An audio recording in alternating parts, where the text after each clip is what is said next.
And greetings. Happy Tuesday. Thank you for tuning in here today, live and on demand on BlazeTV, radio, and podcast. I am Steve Deace, Aaron McIntyre, and Todd are here with me as well. As are you. Let us know what you think about what we think via the stevedeace.com inbox, which you can access by emailing the show, steve@stevedeace.com. That's DEACE. You can like us on Facebook. Follow us on Twitter @Steve Deace Show. You can also look for us on platforms that don't have any censorship whatsoever. On MeWe, Parler, Gab, and Getter. Just look for my name there. And again, it's DEACE.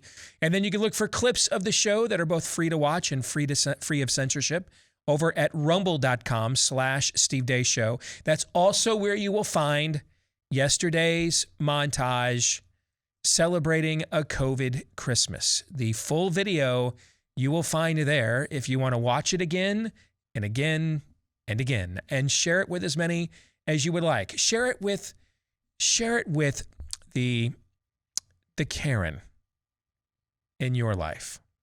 It is better to give than to receive, after all. Rumble.com/Steve Deace Show. Speaking of giving, our friends over at Tommy John have continued their Cyber Monday sale well into, Tuesday, today. All right, take advantage, 20% off site-wide, anything that they have there. And I'm telling you guys, it's absolutely the best underwear of all time. It's the only undies I buy any longer, okay? And they have stuff for the women too. But because my name's not Lindsey Graham, I can't really personally attest to that, okay? But I can tell you stuff that the men wear is really nice, okay? If you want to try it right now, 20% off your first order at TommyJohn.com/Steve. I can't give it a better recommendation than when we first started talking about Tommy John, back in 2019, they gave me the first few pairs for free. And since then, I've gone back 4 or 5 times and paid for it out of my own pocket. That's how good this product is, all right? 20% off your first order, site-wide, at TommyJohn.com/Steve. All right, today we are releasing a brand new book called Do What You Believe, or You Won't Be Free to Believe It Much Longer. The idea for this book came out of, paying attention to what's gone on in the country for the last year. And as I've mentioned before, I like to give tips of the cap and homages to books that were hugely influential on me. I mean, if you like this show, things that I enjoy, things that have influenced me. So A Nefarious Plot is an homage to the Screw Tape Letters. A Nefarious Carol is a tip of the cap to A Christmas Carol. And these things are included in either the content of the book itself or within the foreword or the preamble. We don't hide from that. And for this book, it is an homage to the Francis Schaeffer classic, The Christian Manifesto. Now, that book, though, is over 40 years old. The challenges we face as a people culturally now are far more systemic. We would look at when that book was published in 1980, in its first publishing, we would go back and think that the things they were concerned about are trite compared to where we are now. Okay? Things like, prenatal care that showed you what really is a child in the womb and not an unviable tissue mass that inspired movies like Silent Scream. Those things were cutting edge back then. We have people that literally just shout their abortions now. I mean, we've watched Planned Parenthood people nibble on granola and Caesar salad while, bargaining baby parts. I mean, not to take away from that legacy, because Schaeffer's one of the most pivotal figures of American Christianity in the 20th century. But we're not in the 20th century anymore. We're in the 21st century. And frankly, the way things are trending right now, there are better odds America's not going to see the 22nd century than the other way, unless we do something about that. And so what I wanted to do with this book, it's very similar in its approach to Faucian Bargain, in which we just basically took a compilation of everything we had done on an important topic on this show for the past year and put it together into one paperback volume that made it easier to sort of compile and to access and to have at your disposal to go out and win those arguments with your school boards and city councils and your employers, etc. We take a similar approach here with Do What You Believe. This is a compilation of all of the various tactical stuff we've talked about from where we are at culturally on this show within the last year. And it is formatted for both individual and group study. Todd was kind enough, as he read through to edit it, was kind enough to supply the discussion questions at the end of each chapter. All right, so we found with Fauci and Bargain doing it this way and just putting it out through Amazon, and I understand that people don't want to give Amazon their money. Unfortunately, you're in a scant minority because 83% of every book in America sold every day is purchased via Amazon. There's just no way for us to do a mass fulfillment for an audience of this size through any other entity at this point other than Amazon.com, unfortunately. So the minute that changes, believe me, we will do it a different way. But right now, that way does not yet exist. Not for us to be able to put this out for you on paperback for just $15, as opposed to doing it other ways for hardcover where it might cost you $30 to $40. Okay, so for us, again, I'm going to make like $3 a book on sales here for a $15 book. This is really about the information. And if it takes off like Fauci and Bargain did, we had no idea that was going to be the #1 book in the country. And I'm told that when we get here, we're approaching the end of the year, that it will end up being one of the top 10 best-selling conservative books this year, is what I was just told by our publisher. So the intent with doing it with that model was to just get it out to as many people as we could, as fast as we could, because by doing it through fulfillment on Amazon paperback, we don't ever run out of printings. We don't ever get backlogged. We can just order more on demand if we do it this way. All right. So that's why we're going to do it this way with Do What You Believe as well. Winter is coming. It's almost here. It is here in some places. If you're looking for a small group curriculum or things of that nature, and you want to get beyond the theoretical, how do we do what we believe? That's what this is all about. It's about doing what we believe, because the time is running short when we will be free to believe these things. It will not come with a higher cost than it has in previous eras of Americana.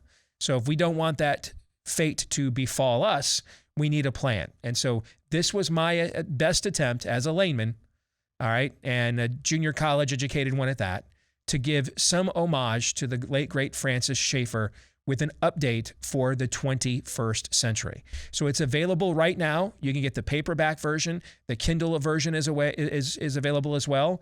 Aaron just finished the audiobook last week. It should be out by the end of this week over at Amazon too.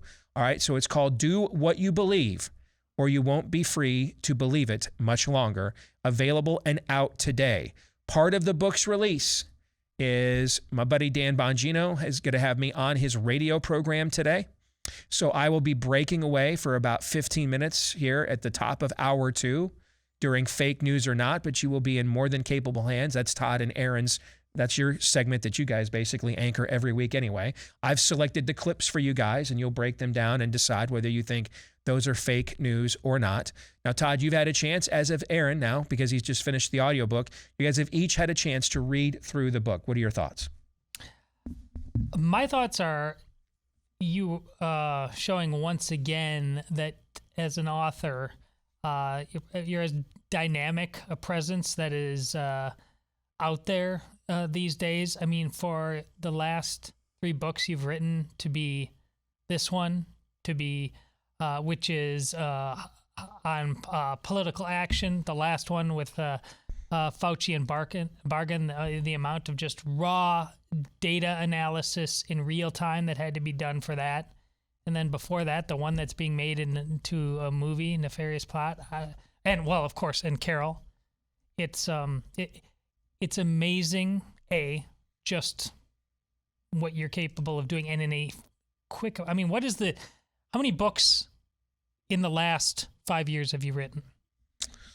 So since 2016, A Nefarious Plot came out in 2016. Truth Bombs came out in 2018. So A Nefarious Carol came out last Christmas, and then the 2 we wrote this year. Yeah. I mean, wow, for starters, and this book is go chapter after chapter, and I don't want you to take for granted when Steve says it's a compilation. He doesn't just like re-rack everything that he's done in the past. just to make a buck.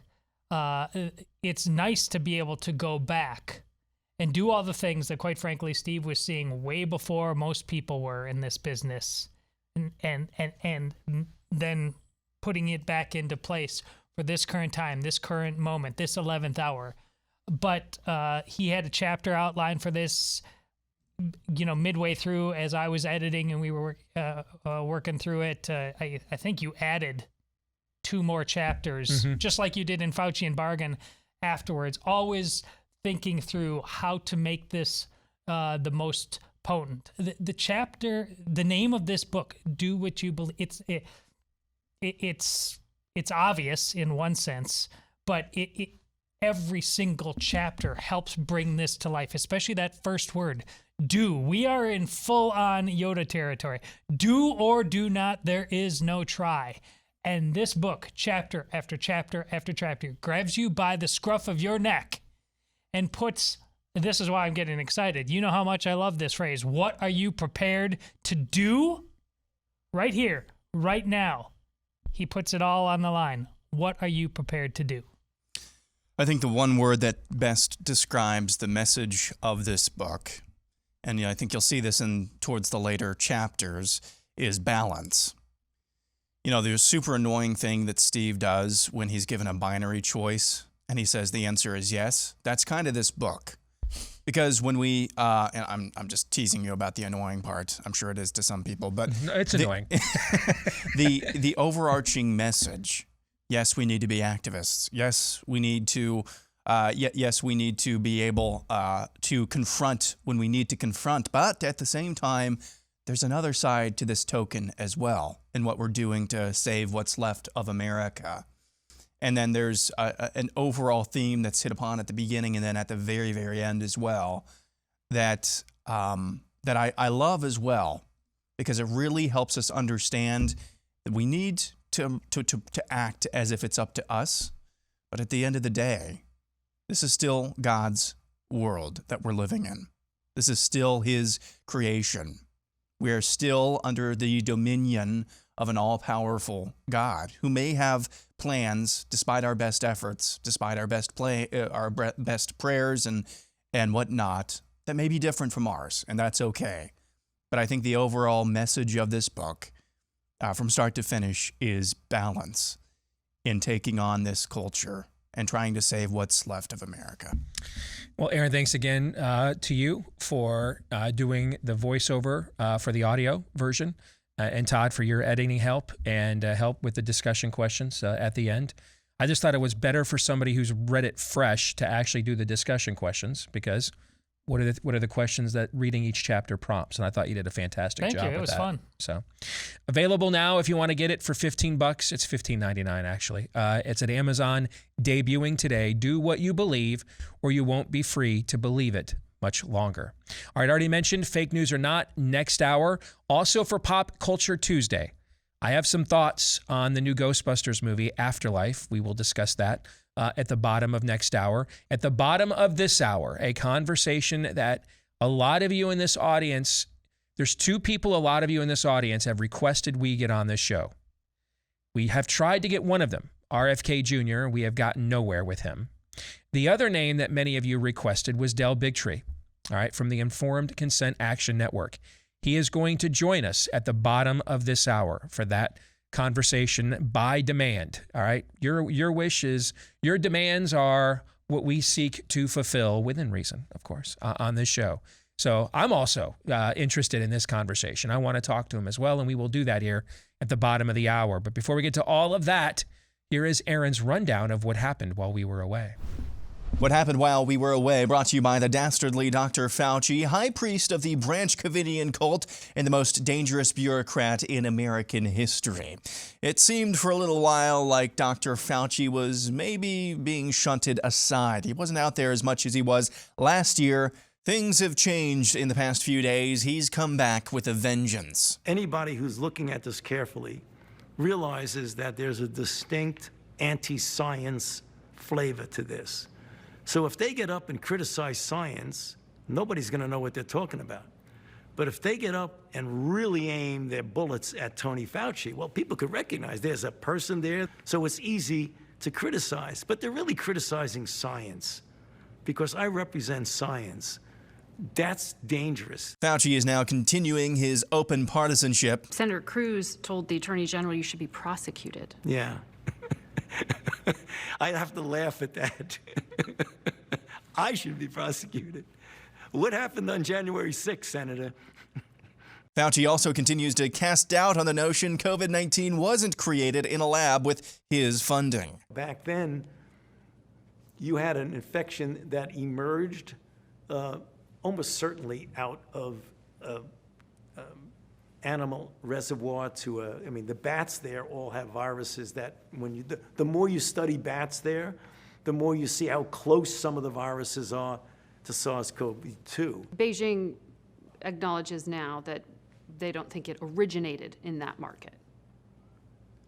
Well, it may not have originated in the market, but it certainly could have. As the concocted newest emergency in the COVID world continues to foment in the Omicron variant, which was originally detected in November of last year, by the way, the push for vaccinating everything that moves grows as the CDC is now encouraging all adults to get their COVID booster shots due to the aforementioned variant.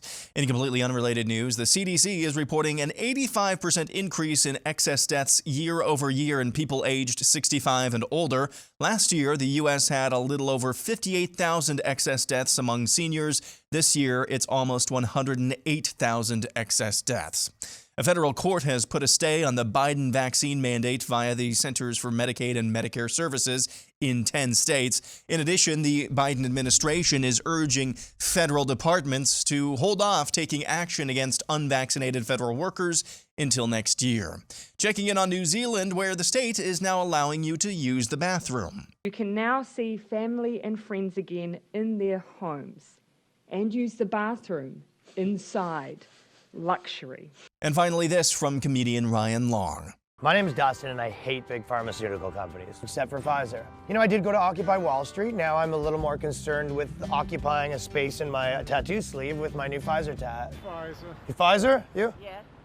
Okay. Yeah. Good? Yeah? Oh, yeah, I watched the Martin Shkreli doc, and it pissed me off what he did raising those prices. What an ethical company does is take money from the government to make the product, have the government force people to buy the product, get the government to pay for your commercials, then print money to subsidize it. If you asked me a couple years ago, I wouldn't have thought that I'd be wearing a big pharmaceutical company's t-shirt, but, you know, Pfizer's just different, you know what I mean? They're not like other companies. So they had to play a couple dollars back in the day for fraudulent marketing. Yeah, it's called faking it till you make it. Obviously, their haters are coming out of the woodworks now that they're on top. Yeah, my pronouns are Pfi, Z, Zer. I'd say about 50% of my identity is that I hate pharmaceutical companies, and 50% of my identity is that I love Pfizer. Maybe I'd get Pfizer shaved in my head, sort of like black guys do with Nike. Do not get me started on fast food corporations unless you got a minute. Companies like McDonald's won't even pay people a living wage. You know, whereas a real company like you-know-who paid some of their employees, like Alan Borla, about $21 million last year. So yeah, take notes, McDonald's. $21 million for one employee. They didn't have to do that. You a Pfizer guy, or? Yeah, I already got Pfizer, man, yeah. Pfizer? I got the booster, too. Are you gonna get a second or third booster, or just the one? No, I'm gonna continue to roll up. You might do the fourth? I'm hoping to get to 5. Yeah. Respect, bro. And that's what happened while we were away.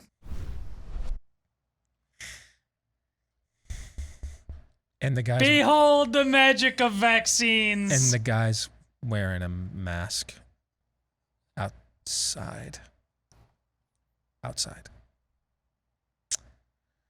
Aaron's montage brought to you by Keeps. All right. Do not ignore my advice when it comes to hair loss prevention. All right. Check out Keeps. They offer the doctor-recommended, FDA-approved hair loss treatment. But here's why they have more 5-star reviews than all of their other competitors. First of all, they offer you the generic versions to save you up to 50% each and every time. Second, they offer you great convenience. Everything's done online. You snap a few pics of your hair, answer a few easy questions, and then a licensed physician reviews your info and recommends the right treatment for you. But then they also throw in even more savings to get you started, half off your first order when you go to keeps.com/grow, Keeps, for keeps.com/grow. Again, that's keeps.com/grow. All right. Let's get to the montage. And I'm just going to do quick takes on the first 5 things in Aaron's montage, and then I'm going to hand it over to you guys to react, respond, questions, comments, or insults. Okay. Number 1. What you saw in the Fauci clips there, that's sociopathic. I mean, the only thing he forgot to say was, I ate his liver with some fava beans and a nice Chianti. Okay? And that guy would have been charged with treason under threat of capital punishment by every previous generation of this country by now. 2, I told you months ago, you're not signing up for a one-time jab to save a job or take a vacation or just get it past you. You are signing up to be a human test subject in an ongoing real-time trial with experimental substances we have never mass injected into human beings before. Our buddy Jordan Schachtel tweeted out about an hour ago that if it weren't for COVID, Moderna would literally not have a business. I saw him respond to a guy, you act like Moderna would have no other products if it weren't for COVID. That's actually true. They had never successfully brought a product to market before the Trump administration gave them $1 billion to develop a COVID vaccine. They'd never successfully brought a product to market before, ever. They were 0 for 9, guys, 0 for 9. And the 9th was the first one they actually were able to get to the human trial phase. That was just shortly before COVID became a thing, and it failed there. 0 for 9. Moderna had never brought a product to trial. Or to market, I should say. So these boosters are going to go on and on and on, even while they're admitting to you. WHO said it yesterday. Fauci actually said this yesterday. We're actually seeing evidence that this new variant may escape our boosters. You are signing up to be a human test subject. That's what you're signing up to be. I mentioned earlier, I'm going to be on my buddy Dan Bongino's show here at the top of the next hour for a few minutes to talk about the new book. I don't know how many of you know this. I'll mention it now that it's public. Dan had a breakthrough COVID infection, and a bad one. He got vaccinated right away. He's a cancer survivor. I mean, he's taking ivermectin, hydroxychloroquine, monoclonal antibodies. He's doing the full Rogan right now. Okay. And 36 hours ago, he wasn't sure he was going to be able to do the show on Monday. I don't know if you guys have ever seen Dan. He looks a little healthy. Fair? Yes. Yeah. He looks a little healthy. Okay. Healthy guy in his 40s, fully vaccinated, and it took him down over the weekend. The guy who did the roof on our house this summer, again, guy in his 40s, he's a rougher. Think he might be healthy? Yep. He's in pretty good shape. Yeah. Yeah, he texted me over the weekend, over Thanksgiving weekend. He was on day 11 of fighting these symptoms. Day 11. And I got him hooked up with Dr. Molly James over at ivermectinken.com to get him some treatment right away over the weekend. So you're signing up to be an ongoing test subject with experimental substances that, frankly, their efficacy is really not even known. We don't really know. The best that they performed in real time was earlier this year between the northern and southern seasonality, when we had the least amount of need for them. The numbers were great in April and May. I agree, they were. I was telling you at the time the numbers were great in April and May. But it was also in between the two seasonalities. These things fell apart with the Sunbelt seasonality and the ascension of Delta. Absolutely just fell apart. So we have no idea what their efficacy is. We have no idea how long. Even if they reboost the efficacy ratio with every booster, you don't know with every new variant how long that will last. Will you have to get these in weeks next time, in days? We don't know. We don't know. No one knows. Which means every time you take one of those injections, you multiply your risk assessment. I'm not here to tell you to do it or not to do it. I'm just here to give you the best information. You're an adult. You make your own decisions. But I'm going to give you the adult information that most of the adults in charge, since they're cultural Marxists, aren't giving you. Next, what is the benign, innocent explanation for this sudden increase in senior deaths, a population that is 98% vaccinated in America? What is the benign, innocent explanation? Uh-oh. What is it? Does anybody have one? You hate grandma. Somebody somewhere. threw at me on Twitter, well, it's, the boomer, that's why they were called boomers. We had a population boom, right? Okay. The boomer generation is dying. Did they just start dying in 2020? They might. Was the boomer? Somebody's actually tried to tell you that. Yeah. Was the boomer, were they dying in 2018? Did any boomers die in 2016, 2015, 2014? The boomers just started, boomer deaths just began to coincide with March of 2020. Okay. All right. I don't think that explanation checks out. It would be benign Don't and innocent. attack the science, Steve. I don't think it's accurate, but it would be benign and innocent. Okay. But I just don't think it's accurate. This is now 0 for 2 in federal courts with the Biden vaccine mandate. The more we can punish this thing, the more we can beat it up before it does eventually get to SCOTUS, the better. This one is vital because it went after their attempt to backdoor their mandate through Medicare and Medicaid. And then finally, they can see our resistance to this is going to be firmer than they thought.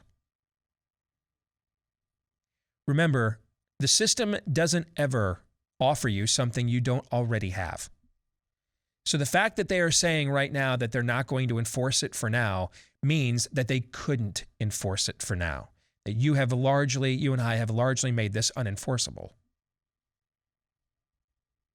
So they're going to buy some time and get past the holidays and Christmas and then see what the mood is like in January. Finish. We have to finish here. Doesn't matter what month they attempt to bring these back. The answer is hell no. Or you're Greece. Greece announced today, what is it? A lot of money. Anybody over 60 who does not agree to be forcibly vaccinated, hefty fines. Germany announced and Austria announced today they're going to be forcibly vaccinating the entire population. Those countries have any history with authoritarianism? I can't remember. A little bit, yeah. So if you are not an armed citizenry, you are not a free citizenry. All right, gentlemen, floor is yours. Yeah, there's a couple tweets from, and it's instructive that it's from the right of center crowd. Everybody would argue, I won't name the names, but everybody argue, oh, they're not really right. Well, they're part of what people have long thought of the right, and they are still. You see the montage we do day after day after day. You see what Steve has written about, as we just documented, month after month after month. But they're still, one of them is talking about, how dare you compare trying to make people healthy across the world with the Nazis, when if you look at the news across the world, like in Australia, they're like, oh, there, you can use the bathroom again, good little boy. It's really, it's out of bounds to be talking about how this happens. Then another mom, I just gave my kids the second jab and my booster is coming. Yes, the tide turned with some legal results, but the tide hasn't turned holistically. You must fight day in and day out. Correct. Del Bigtree is going to join us from the Informed Consent Action Network, an interview many of you requested, and you're going to get it here when we return. Don't forget, you can still get, you missed the big savings yesterday with Cyber Monday, but you can still get your typical 15% off with the promo code DEACE, my last name, DEACE, when you go to built.com for Built Bar, the absolute best protein bar of all time. They've got some brand new flavors out. The Ruby Chocolate Built Bar Puff, that's their marshmallow protein bar variation. It is absolutely incredible. I mean, I cannot believe how good it is. Lemon, if you're a cheesecake fan, like our buddy Todd over here, lemon cheesecake, white chocolate cheesecake. These are new flavors. They've just debuted at Built Bar, one of the official protein bars for the U.S. Olympic team earlier this year. You've never had a better protein bar, not loaded with calories. In fact, most of them are 130, 40 calories or less. Not loaded with carbs. Most of them are 5 carbs or less, or sugars, 5 to 6 grams of sugar per less. Or less, but they are loaded with protein and packed with flavor. You're going to think it's a candy bar, but it's not. It's just the best protein bar anybody's ever made. And it's easy on the tummy. Can I say that? Is that okay to say? You did. I just did. All right. All right, go to built.com, BUILT for Built Bar. Get 15% off with the promo code DEACE, DEACE at built.com. Well, this is an interview that many of you on the program have requested over the last few months, and today your wish will be fulfilled. Del Bigtree is here with us from the Informed Consent Action Network. Del, my name is Steve Deace. It is a pleasure to have you with us here on BlazeTV radio and podcast. Man, how are you? Steve, I'm great. Thanks for having me today. I'm looking forward to it. I want to start, for people that may be unfamiliar with you, with your background, making this transition where you worked in Hollywood, I believe as a producer, as a screenwriter, and now you're into this form of really the most taboo form of activism that you can do in the Western Hemisphere right now. So how did you go, Del, from let me go into Hollywood, the most successful industry in probably the entire Western Hemisphere for creating friends and influencing people, to joining the flat-out dark side? Did you just were Christmases too crowded at the Del house? You wanted fewer friends, fewer gift recommendations and obligations? What prompted this, Del? You really haven't lived until you've been attacked by mainstream media and find yourself in headlines. I've even had headlines reporting on my hemorrhoids, which I think is a good sign that I've done something right in my life. The background is I was a producer first for the Dr. Phil show at CBS. Then he created the medical talk show, The Doctors. I was a part of the team that helped develop the first ever sort of medical talk show in The Doctors. I was with that show for 6 years. I won an Emmy Award celebrating the best that science and medicine has to offer. I absolutely loved that job. Great team of people. It was amazing, celebrating just great surgeons, great new techniques, technologies, and things like that. But while I was working there, there's about 7 producers. I was one of 7 producers that would crank out about 7 episodes every single week. And if you ask the company lawyer, who cost the doctors more money, it was probably me.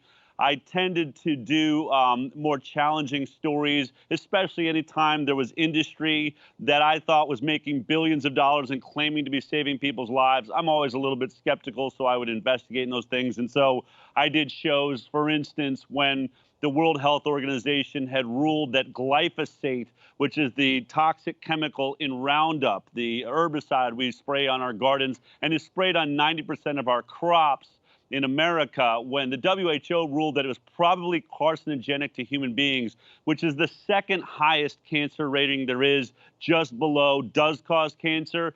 I did a show where I brought in the head of toxicology for Monsanto, Donna Farmer, and then a GMO activist named Jeffrey Smith that had written a lot of books about glyphosate. I had a debate on the show. So in many ways, I was sort of pushing daytime talk into an uncomfortable place. That's what I did.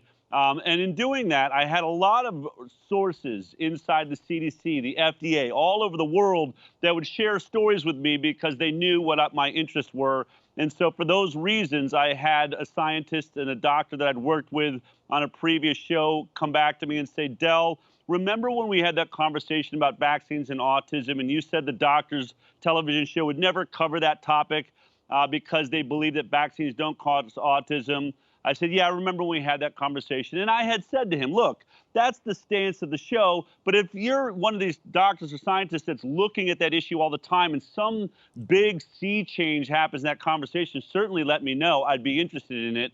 And so that's what he did. He said, well, there is a whistleblower at the CDC named Dr. William Thompson that's come forward and is going to say that they're committing scientific fraud in the vaccine safety studies inside the CDC. And specifically, he's talking about an MMR, that's the measles, mumps, rubella vaccine, and an autism study done around that vaccine between 2000 and 2004. So I went to my executive producers. I pitched to them that I've got a lead on what might be the biggest medical story of my lifetime. If vaccines actually do cause autism and the CDC has been hiding it, I would love to investigate that. But as it turns out, when you work, as you said, for the most popular, family-friendly group of buddies in Hollywood that all work for Pharma and Exxon and everything else, there's certain stories you cannot cover. You certainly cannot cover a story that makes the CDC look bad or claims that a product made by Merck, which is one of our sponsors for the Doctors Television Show, that MMR vaccine may be causing autism. So I was told I couldn't do that story. I wasn't surprised by that, but over the course of time, I continued to investigate it, and I ended up making a documentary called Vaxxed, From Cover Up to Catastrophe, which laid out really about 3 or 4 hours of these confessions made by a whistleblower inside the CDC. He provided 10,000 documents showing what had been destroyed by the CDC to hide evidence of a causal, at least, and perhaps, relationship between the MMR vaccine and autism. You could say a correlation. Causation might be going too far. What the movie proves, though, is that the CDC believed they were seeing a correlation, a very strong correlation between the MMR vaccine and autism, and they manipulated the study, committed scientific fraud by kicking half the kids out of the study in order to manipulate the numbers to hide from the public that there appeared to be a real issue with the MMR vaccine and autism. That film, I think, is credited with igniting this firestorm around vaccine safety around the world and then catapulted me out of television. I was never going to probably work there again since I had gone against Pharma, one of the #1 sponsors of all of television. And so because of that, I now have my own talk show on the internet called The High Wire at thehighwire.com. And I also have a nonprofit that is investigating all vaccines and all, pesticides, herbicides, anything that we believe is poisoning people and could be made better. So your experience working in the, I guess we'd call it infotainment, if you don't mind me saying that, and that's kind of what I do to some extent. I mean, if this is boring, no one cares what my opinion is, right? Your experience in the infotainment industry kind of taught you to sniff out a BS narrative, or to at least know when your spidey sense was tingling and what exactly that meant. I've gone through that experience myself quite a bit here from the moment I read the Imperial College original Doomsday Model on March 16th of last year. And so I come from the political world, modeling, polling, statistical sampling, data analysis, messaging. That's my background. And I knew right away that model was garbage, because its premise and conclusions was completely incongruent. It couldn't back up a lot of its assertions. At best, I thought it was pin the tail on the donkey, even if it wasn't just completely just done with an agenda behind it. And that opened the door for me doing a lot of skepticism where COVID has been concerned from the very beginning on this show. And one of the things that has troubled me the most is this continued ignoring or attempt to treat with disdain natural immunity. Last year, Del, I chalked it up to maybe this was tacit admission that the virus is not of a natural origin, so they are not sure what natural laws or laws of precedent in biology and virology and immunology apply, and they don't want to say that yet, and it's not scientifically safe to say that yet, but this is kind of passive-aggressive admission. Well, for the last 6 months, we've openly admitted that the virus, and polite company, the virus may be of an unnatural origin, and yet the ongoing dismissal, despite over 100 studies I've seen worldwide, including one just out of Qatar that was in the New England Journal of Medicine 3 days ago, they continue to diss natural immunity.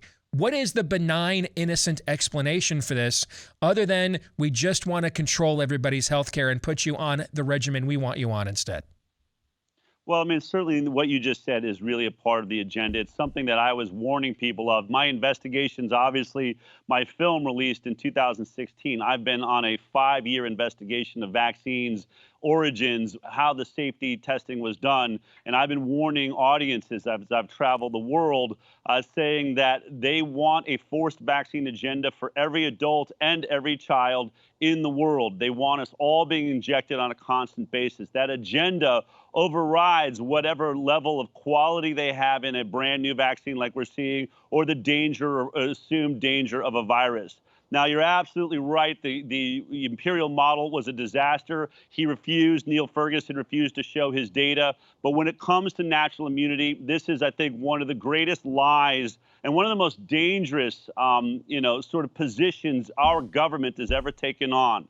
We know scientifically for a fact that there has never been a vaccine that works as well as the immunity, the naturally acquired immunity that comes from having a natural infection. In fact, all vaccines have always been attempting to mimic what our bodies do in nature perfectly well. In most circumstances, our bodies are able to give us lifelong immunity after one infection of measles or chickenpox or mumps or things like that. No vaccine has ever achieved that. That's why we're giving 2 MMR vaccines to children. They're talking about a 3rd in college. And there's 2 more MMRs in the adult schedule that most people haven't gotten. And that's one of the reasons. I'm not going to get too deep in the weeds, but it's the fact that the adults aren't coming back to get their vaccines. That is why the WHO, the CDC, the NHS in England have all come together to say we need a pandemic to scare adults into the vaccine program because they don't realize their vaccines have worn off and now they're vulnerable. So that's a huge part of this agenda. But to take your point a step further, natural infection is proving in, I think, over 50 studies now around the world, very robust studies, natural immunity is far more effective than vaccine immunity. In fact, natural immunity appears to last almost forever. At least it's been lasting as long as we've been tracking it since the beginning of COVID. People that got infected in the beginning of COVID are still immune to any variant there is. Doesn't matter if it's Delta, Omicron, Beta, or anything in the future. Right now, that natural immunity is robust and it is diversified so that it can handle any variant. That is not true for the vaccine, and every study is now showing us that. We keep hearing about breakthrough infections. We now know that the vaccine, the antibodies, are wearing off as much as 50% within the first 6 to 10 weeks. That's a horrible outcome. That's why we're hearing about boosters. So while the vaccine is failing, while we're bringing out more and more boosters, and we've all been watching Israel, the most vaccinated nation in the world, now being banned from flying because they have one of the highest infection rates in the world, is becoming clear to everybody with a brain that the vaccine does not work. It does not stop infection. It does not stop transmission. Therefore, it does not do what we've all believed vaccines should do. On the other hand, my nonprofit, the Informed Consent Action Network, petitioned the CDC, and we demanded to see all of the evidence that they had that a naturally infected person who caught COVID and then recovered from it could catch COVID again and then spread it to somebody else. We wanted to know, how many times it had happened. The CDC responded to us, and it went viral when we put it out, that they knew of not one single case of a naturally immune person catching it a second time and giving it to someone else. And they went a step further to say they are not tracking that data at all. That should be shocking to everybody, that they have no concern whether or not naturally infected people are walking around and maintaining their immunity, and therefore truly representing herd immunity. And even more disturbing is that the naturally immune are being treated like the second-class citizens compared to vaccinated people. They're being told they have to mask at times where vaccinated don't. They have to test when vaccinated don't. Yet the naturally immune have a far more robust and effective immunity. So they should be, if they were going to go ahead and create a class system, which I'm totally against, at the pinnacle, the top of that class system should be naturally immune, because they are the only ones delivering true herd immunity on this planet right now, and they may be our only hope of getting through this pandemic. I've only got about a minute here, and we definitely want to have you back in the future. But you had a chance recently to talk to Geert Vanden Bossche. Tell our audience who that is, and can you give us one quick big takeaway from that conversation? Geert Vanden Bosche's point is very clear. We have never mass vaccinated the entire world at the same time, that this is going to result in a diabolical scientific disaster, that the vaccine is pressuring the virus to create more and more, select for more and more dangerous variants. Omicron may not be it, but in the future, if we keep vaccinating children, adults, and everyone on the planet, his concern is that we will eventually create a dominant strain of the virus that will be able to get around every vaccine and will start wiping out gigantic parts of our population. He is stressing that we remove the pressure, that we stop vaccinating everybody, just vaccinate those that are in high, are at high risk, and use treatments and other protocols for those that have a very low risk. Remember that even after Imperial College, it was so off, we now know that the survival rate of COVID-19 is 99.997% for 0 to 18-year-olds and 99.97% for most adults under the age of 65. So we're talking about a nothing burger. Be healthy, take your vitamins, and if you find you get sick, I would recommend that you look to a doctor that can bring you ivermectin, hydroxychloroquine, budesonide, and all these drugs that are showing to be incredibly successful around the world. I did an incredible interview with Geert Vanden Bosch, world-renowned expert on the Highwire the week before Thanksgiving. Go to thehighwire.com. It is a mind-blowing interview. I think it may be one of the most important interviews I've ever done in my life. All right, man. I'm going to check it out. So thank you for joining us. We definitely want to have you back. Thank you for being here, and Merry Christmas. Take care. All right, God bless. Merry Christmas. Take care. All right. You have homeowners. You have homeowners insurance. I used to say when I knew English, because of things like floods or natural disasters, or maybe even a burglary, to keep you covered, to stop from your home being your best asset to causing you bankruptcy. But you know why you need to look out also. I'm a little verklempt after that interview. That guy gave me a lot to think about. Told you. All right? Yeah. So this is why you want to look out for what is called home title fraud. This is where they go online, make it look like you have sold your home to them so they can liquidate all of that equity. And it can take a lot of money to prove that the fraud was committed against you and you're not the fraudster. Get help from our friends at Home Title Lock. HomeTitleLock.com. Use the code RADIO to get 30 free days of protection at HomeTitleLock.com. Promo code RADIO at HomeTitleLock.com. Hour 2 is next. Welcome back to the Steve Deace Show. I am not Steve Deace. Steve had to step out for a moment. Another interview with Dan Bongino, which will remind you there are very few occasions where Steve would leave, even for a little bit, his own show to appear on another. Dan just happens to be one of those people, so Steve will be back here in about 10 to 15 minutes. In the meantime, it's myself, Aaron McIntyre, along with Todd Erzin as well. We'll be steering the ship, hopefully around icebergs or not aground or anything like that. We'll be steering the ship until he returns. If you would like to re-listen to that interview, that fantastic interview we just had with Del Bigtree of Informed Consent Action Network, you can do that. Find it later today on our Rumble page, rumble.com. Just search for Steve Deace. You can also find us find it on the podcast, basically anywhere you listen to podcasts. While you're there, be sure to give us a 5-star review. That really helps us out. Write a review if you like our show. If you don't like our show, don't say anything at all. That would be much appreciated. Before we get going with fake news or not, Todd, I have a quick question for you. Go. Who did the Badgers play this weekend? Anyway, fake news or not. So you give the guy a little bit of power, and we helped him by losing, get into the game that he gets to play in this weekend. But that's okay. That's just you guys, Iowa fan right there. You guys have been there.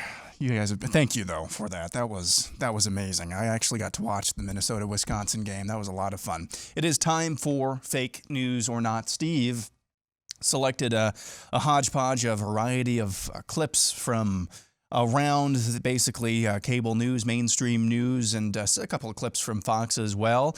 It's now up to Todd and I to determine if these clips are fake news or not. First, we'll begin with Tucker Carlson on Fox News. More Americans have died from COVID in 2021 than died in 2020 before there was a shot. There were 362,000 deaths from COVID last year. So far this year, there have been 414,000 deaths. Overall, the United States has the highest number of COVID deaths of any country on the planet by far. So we gave up everything to fight COVID. We gave up our economy, our culture, our health. We literally stopped educating our own children. We did all of this in order to lower COVID deaths. And yet COVID deaths went up anyway, and they went up dramatically. So the obvious question is, how is this working? On the basis of the most simple numbers, it's not. In fact, it looks like the greatest public policy failure of all time. Todd, fake news or not? Not fake news. It's as true as any news that is currently out there. There's a lot of things, from Fauci and Bargan. In a lot of ways, you have to connect multiple dots.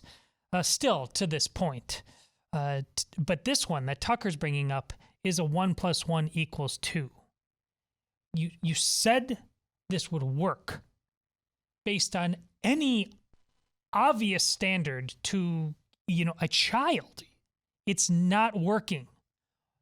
So why are we not only doing it? Why are we doing it with such passion and vigor and maliciousness?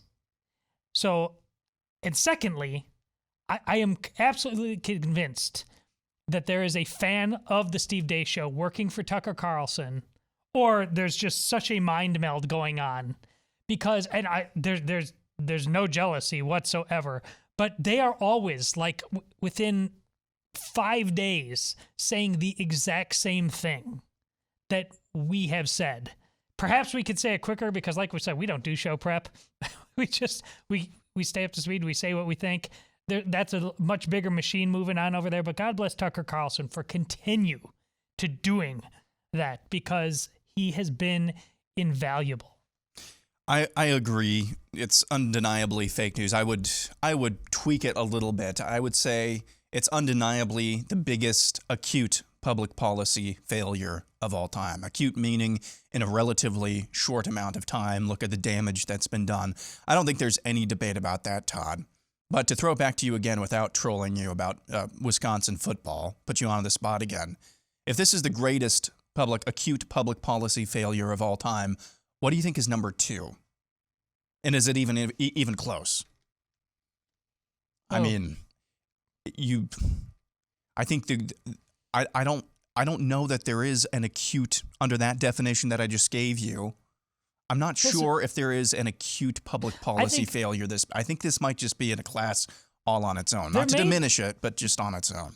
I think, heck, just in terms of public policy, if we want to talk about, ultimately slavery, the natives, things along those lines. But we were not talking in those instances. We know the human heart and the level of malice. That's not unique to America. Other times in history, those mistakes, while vile, have been made. But here, we're supposed to be the people of reason and science. We're just supposed to follow the numbers and the data. This is the kind of things, Aaron, that the enlightened promised us would rise above the things that leads to the grotesque policy failures of the past. And here we are with you making the correct assessment that has anything even rivaled this. And I think the answer is no, because of their own standard. It's supposed to simplify things. It's supposed to clarify. And if we actually were using our hearts, minds that God gave us to do that, it would have, and it would have a long time ago. But the cult is only growing stronger because of the idol that they've made about their standard. And it's no longer a complement to truth. It's no longer an accessory to truth. And therefore, yes, I think you're right. The evil can endure all the more. Yeah, the Enlightenment and the Judeo-Christian roots of Western civilization, obviously slavery, things of that nature, occurred on its watch, but it was also those roots that helped reverse those trends. Just slowly but surely, though, over the course of the last century and a half, slowly but surely, we have evolved into these people of reason and science, and it's culminated with this. That leaves you scratching your head. Speaking of reason and science, here's Joe Biden. Lockdown's off the table. Yes, for now. Yes. Why is that? Well, because we're able to, if people are vaccinated and wear their mask, there's no need for the lockdown. So, my last question. Yes, going on from that question, we've got the Christmas period coming up. So going on, if people get vaccinated and wear their mask, there's no need for a lockdown. Fake news or not. Am I supposed to take that seriously? I mean, it's obviously, the whole premise is the fakest of fake news.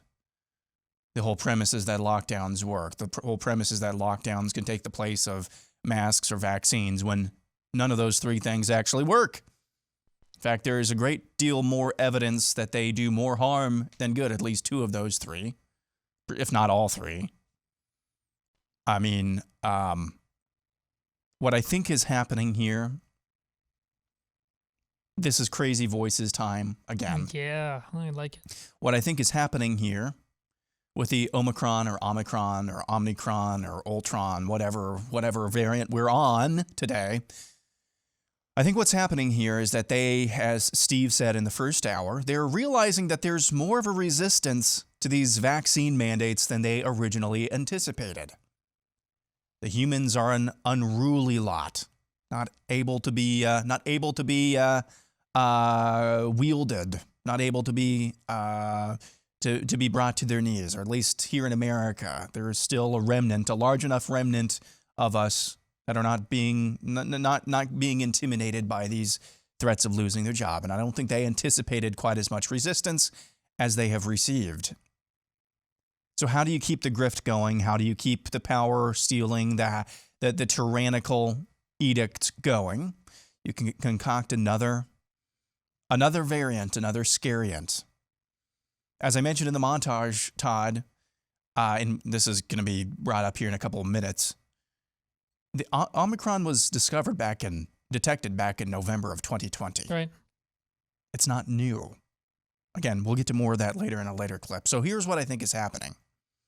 They detected more resistance to these vaccine mandates than they anticipated. And now either they are going to punish us with a lockdown or attempt to on a national level punish people with lockdown, or this is just a gateway for punishing us in some other way, for getting in their way. Now, Todd, I know what your response to him is going to be. Is my crazy voice fake news or not? Oh, your crazy voice is not remotely fake news. Hardly ever your crazy voice or our crazy voices are fake news. They're the most salient ones that there are. I mean, listen, you can't. I told you yesterday, Africa. No one cared about Africa. This was a first world elitist scam all the way along. No one gave a damn. No one was rushing vaccines there. And then, lo and behold, 2 years into this thing, with 6% of the continent vaccinated, they're doing just fine. They're another Sweden. They're another Florida.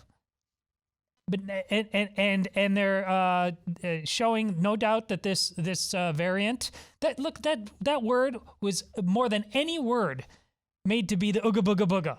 Like, just its mere existence, it had to be worse, which actually defies all known science before this. They don't get worse. Variants get better. They may be more contagious, but they're less infectious in terms of how much they can hurt you. That is the nature of things. That's why the human race still exists, because we didn't have vaccines, but we did have viruses for most of human existence. So here we are looking Africa in the face. That was not going to stand. And they needed another monster in the closet, and here we are. Switching gears, here's Jen Psaki on Waukesha. And then last one, since the president said that this administration is monitoring the situation in Waukesha closely, it has been revealed by prosecutors that the assailant swerved his truck side to side as part of an intentional act to run over as many people as possible. 6 people are dead. Some children remain hospitalized. Why hasn't the president visited the members of this Christmas parade attack? Well, I would say first, as you saw the president convey last week, our hearts go out to this community, to the people in Waukesha, that we've been in touch, obviously, with officials there, and we're all watching as people are recovering, and this is such a difficult time of year for this to happen. It's difficult any time. Obviously, any president going to visit a community requires a lot of assets, requires taking their resources. And He can't visit because it requires too many assets and resources. Fake news or not. You know what? I'll say not. Because that woman is as vile as they come. I loathe her. I truly do. But that's way closer to the truth than most things she says. A president, no matter who the president is, genuinely has a lot to do, a lot of things to juggle. This is how much do you inject yourself? Yeah, pudding in the morning, ice cream in the afternoon. That's a lot of stuff. No, I know. I'm not. My point is not to run cover for Joe Biden. I think you all know that. But that woman lies with vigor every single day. I'm just saying that. I think if you really think about it, that is actually closer to the truth than most things she says.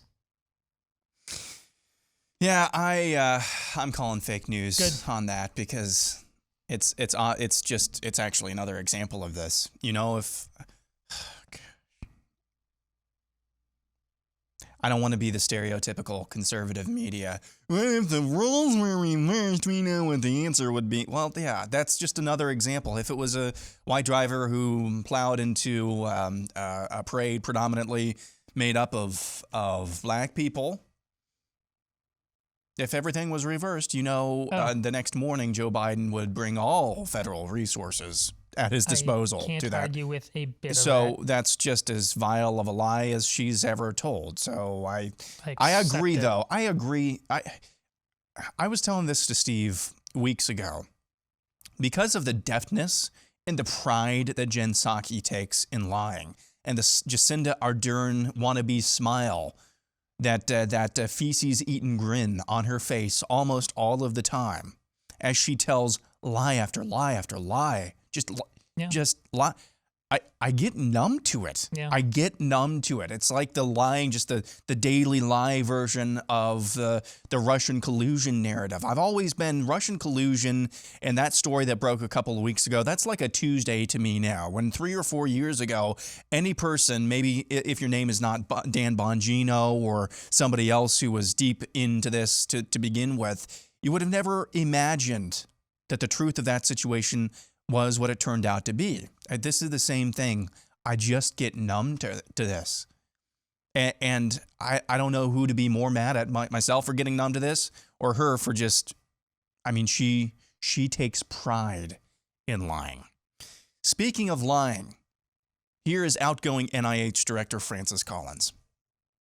What we know is that this is a variant that has a lot of mutations, more than 50 of them, I think the highest number so far. And we know that it is spreading quite rapidly in South Africa, so it probably is highly contagious. We don't know whether it causes severe disease or mild disease. That's going to take a little while to sort out because it's still early days. We've only really known about this for about 5 days, and a bunch of us spent our whole Thanksgiving weekend talking to people in South Africa, trying to get all the information we could.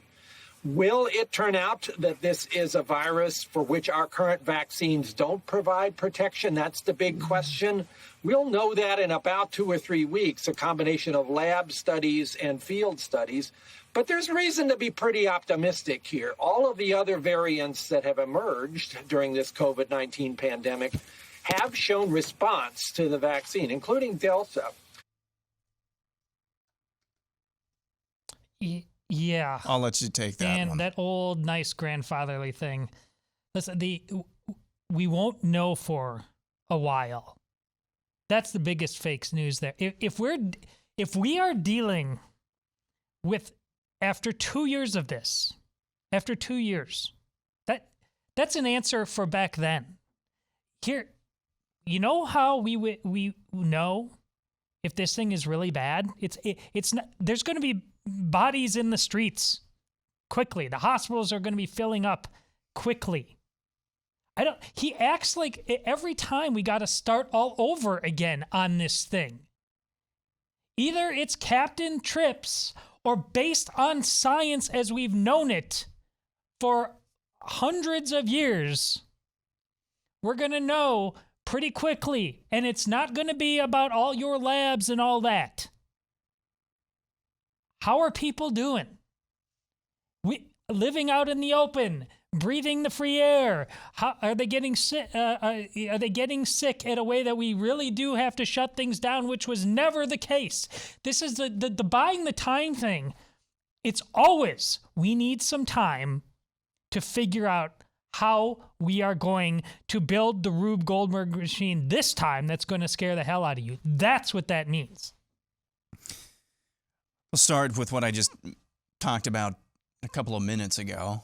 This was first detected a year ago, but Francis Collins, apparently, if you believe him, has only heard about it for 5 days, and God bless him, what a hero. Taking calls over the Thanksgiving weekend. I think that's the way we're supposed to respond to that part.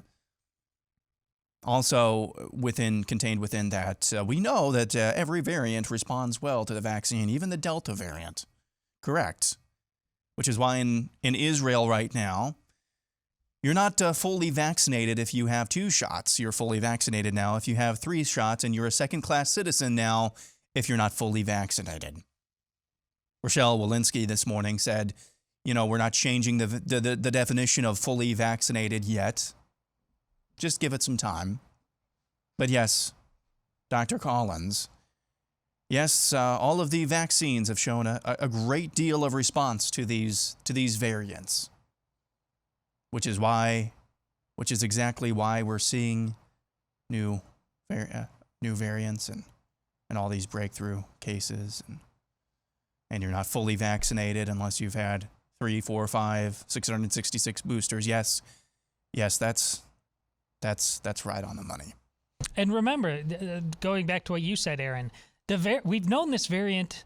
I mean, they're lying about that it's not very serious, even though they've said it down there. But they're lying about the fact that we've known it's been around for a while. It's again, they're pretending like we just found this and it just arrived, and before it wasn't here. And if we don't do something, and if we're not really careful, it's the exact same scam that got us 2 years ago. Are we going to fall for it for a 3rd, 4th, 5th time? It's funny, that was like the first question Dan Bongino just asked me on his radio show a minute ago. How many more times are we going to let them re-rack this? As many times as we let them get away with it. This has been the greatest acquisition of power and control. Everything that these regressives, that's really what they are, trying to return Western civilization to a pre-Judeo-Christian understanding of the world, pre-Western civilization. All right, this is why I use the term paganism sometimes. These regressives this is the greatest opportunity they've had to actually deploy what they have theorized in our colleges and in our government schools for decades now. They're getting to actually utilize it. I think for a long time we thought people can believe this stuff, but they would never do it. Yeah, they would. Mm-hmm. And now, pardon the book plug, but that's why the name of the book is Do What You Believe, or you won't be free to do it much longer. We got to stop theorizing now and start doing what we believe in order. That's the antidote to this, is for us to not just keep this as practice or just as theory and esoteric rambling, but as actual practice, to put it, to deploy it as a belief system, as the antidote to their infection.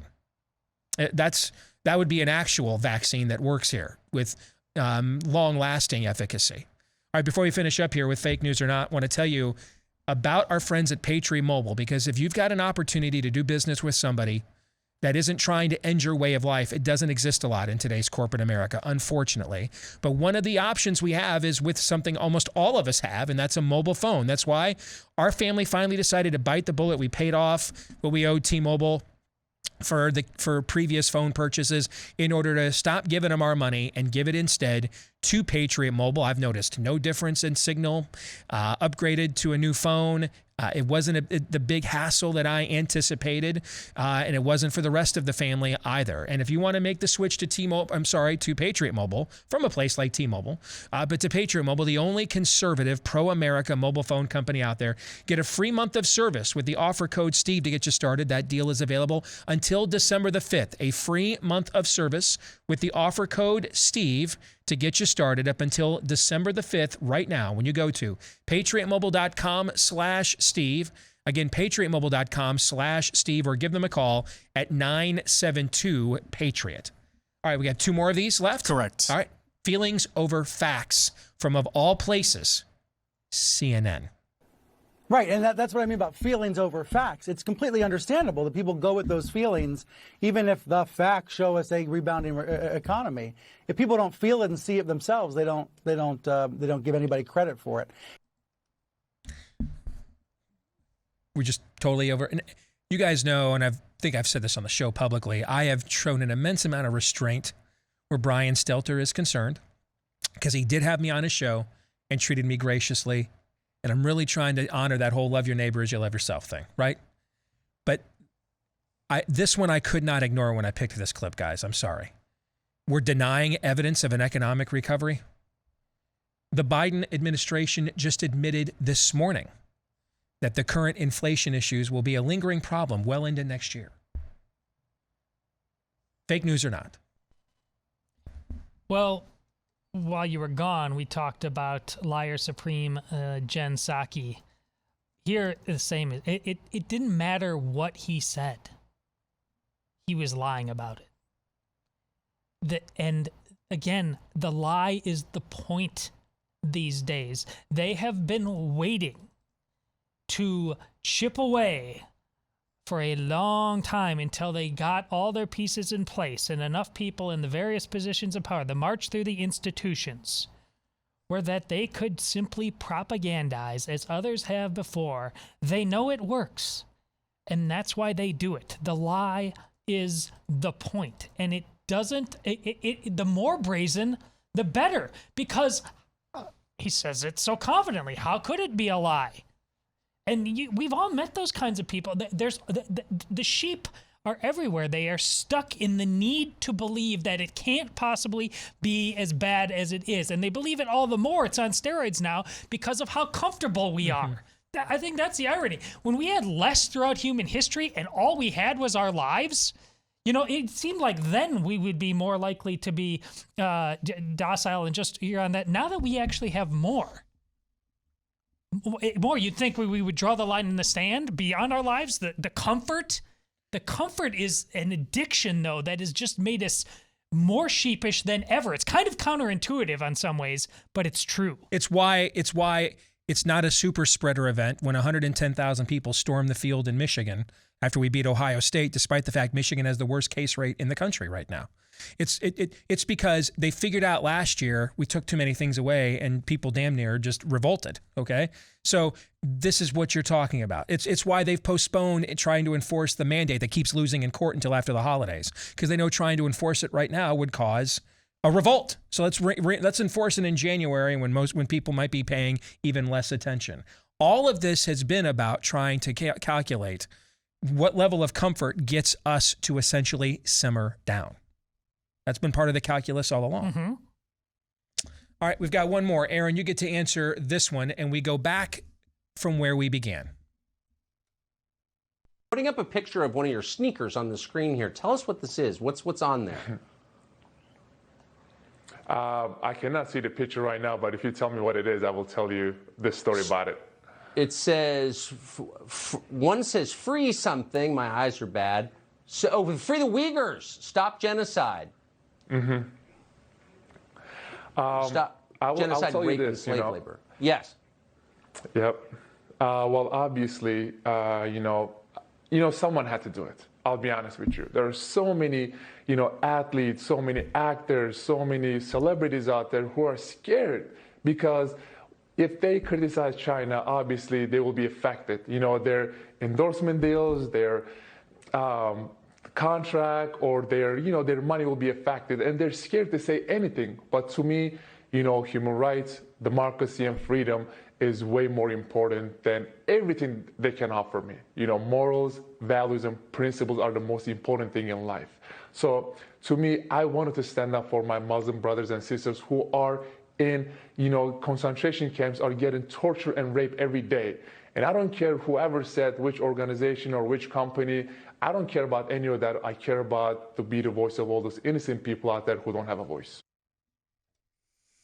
So that is not fake news. I actually had Enes Kanter Freedom's video where he became a U.S. citizen and changed his name, his last name, his surname, to Cantus Freedom. And he's a big-time NBA player. I think he's a starter for the Boston Celtics. He was until he started speaking out. Exactly. Now he rides the bench despite averaging a double-double last year. Yep. Yeah. So good for him. Good on him. And guys, who would have thunk this time last year, maybe last summer even, that the NBA, we would be talking more positively, more often about NBA players than we would about, I don't know, fill in the blank other group. Who would have thought that we'd be saying anything positive about NBA players at all? But it seems like they've had at least a few of them have had a pretty good run. Even those who disagree with us on a lot of other things, good on Enes Kanter Freedom. Amen.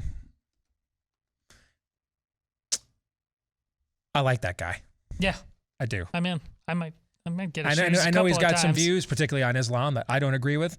But I'd like to I want to sit down. I want to debate. I want to discuss those kinds of things with him because he seems like somebody that would be willing to have those conversations.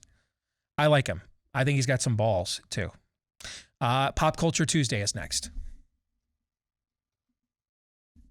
Hey, if you're a dog owner, then we've been talking about Rough Greens for quite a while now on the show. It is the supplement powder that you sprinkle in with your pet's food. And with that one simple act, you have likely restored the vitamins, minerals, and nutrients that were stripped out of your pet's food before the food ever left the factory. For the same reason they do it with the people food, because that makes it fresher, lesser. They want longer shelf life for mass distribution and consumption.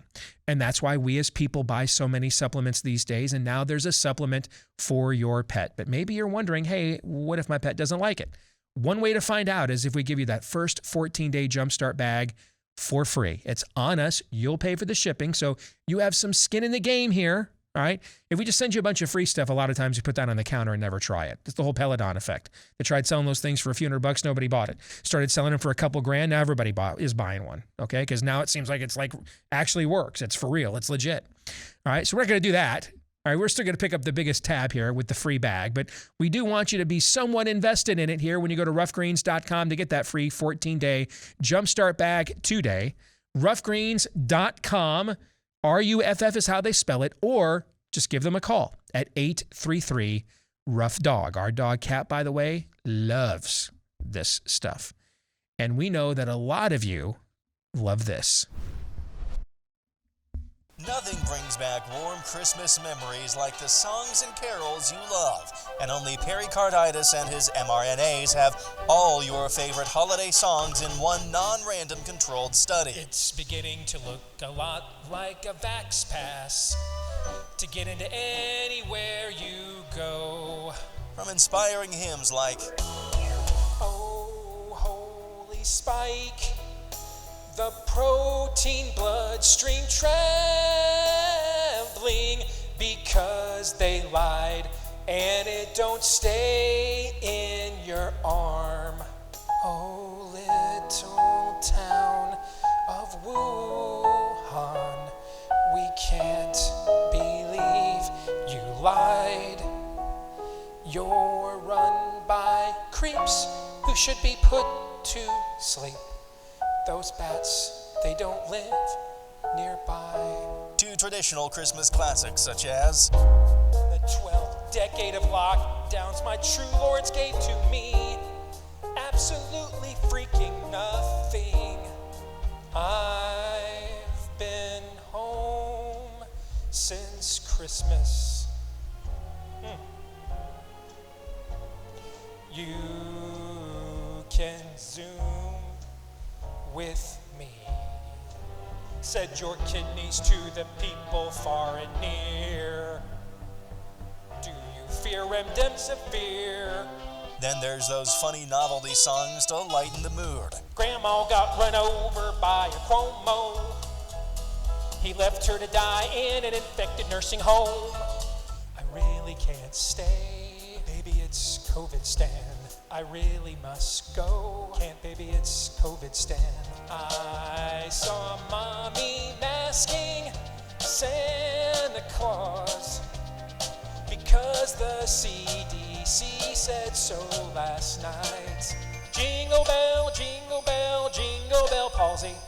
If you dare get that booster, then you sure are ballsy. And of course, we remember the reason for the season. Fauci, did you know that your virus would someday wreck the world?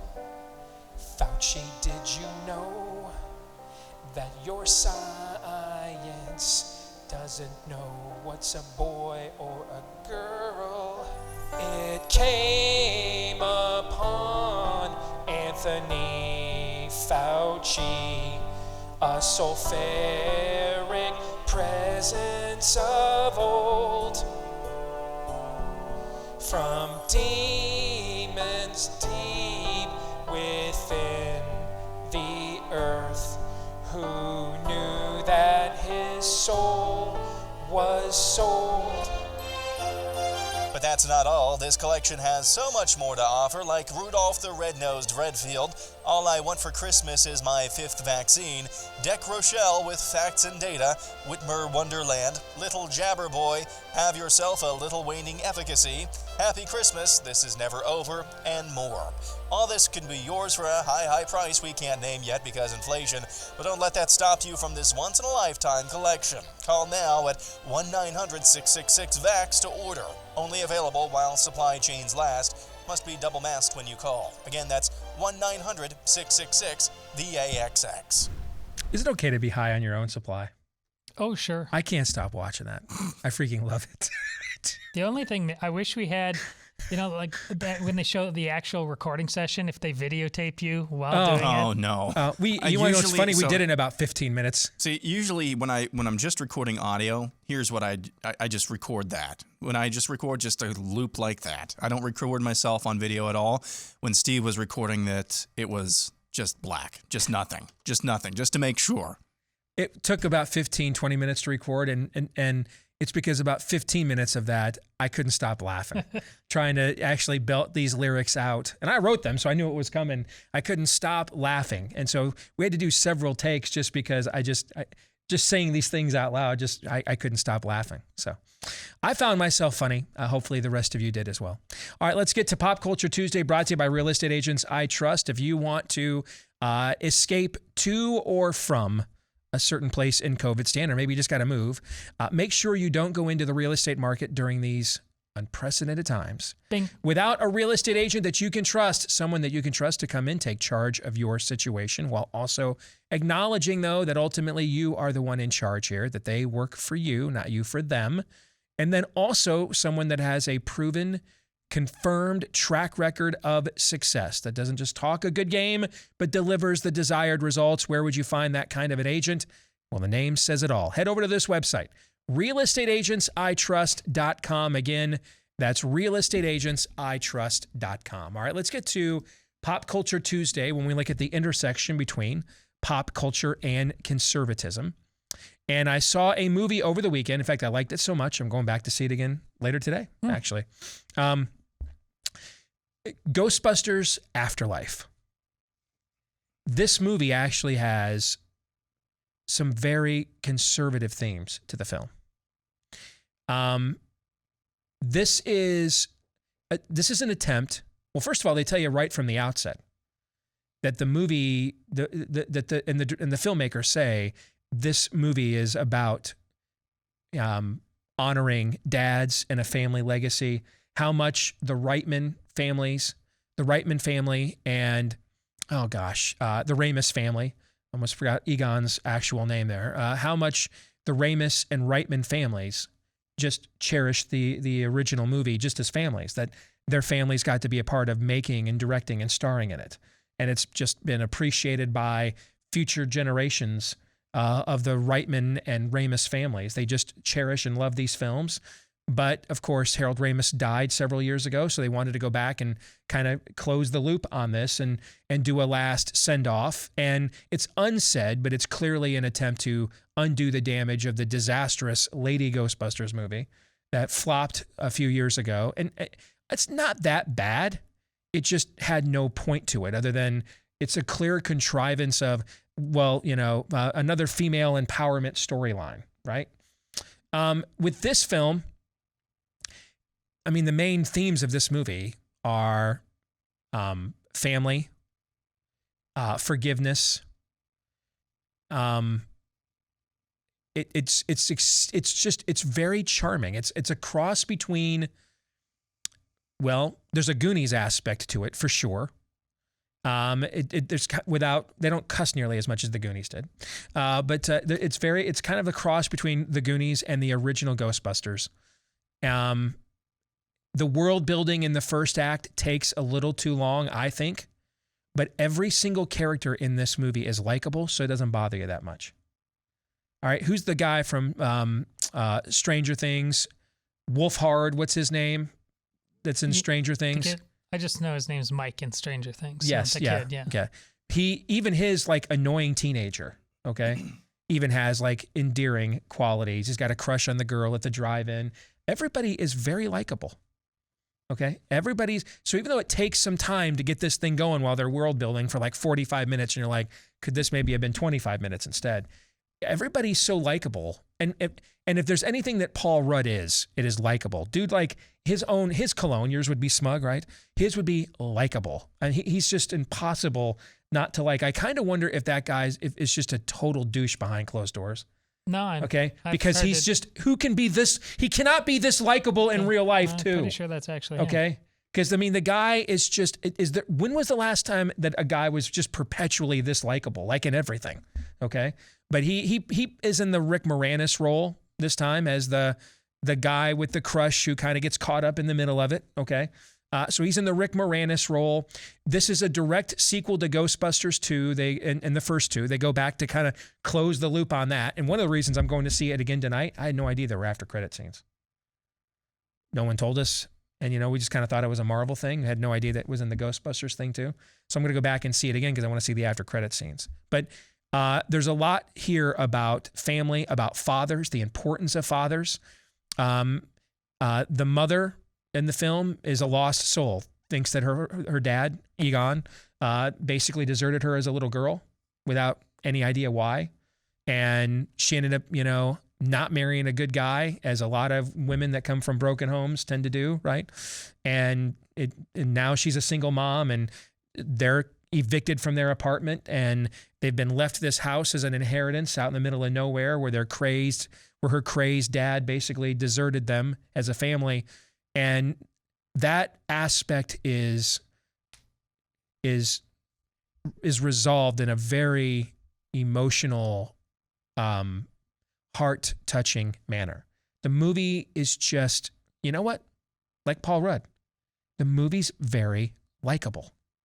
It's very likable. It has a very affirming message. I don't think I'm spoiling anything at this point. The original Ghostbusters get their cameo, and it is...